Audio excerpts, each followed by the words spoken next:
गर्नुभएको फुर्बु गनायो गनायो के गनायो उयो कस्तो गनायो सुँगुर सुँगुर गनायो मै अन्त नाक के गर्नुभएको थोप्नु भएको के रहेछ फुर्बु यो सुँगुर सुँगुर रहेछ सुँगुरको मासु तपाईँ खानु हुँदैन सुँगुरको मासु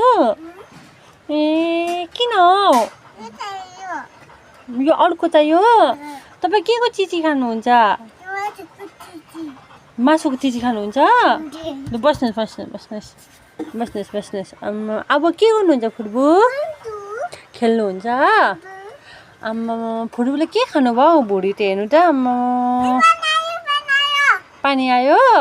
ए तपाईँको नाम के हो छोरी हो नानी हो तपाईँ कसको छोरी ए हो र अन्त तपाईँ ठुलो भएर के गर्नुहुन्छ अरे ए जिउ गर्नुहुन्छ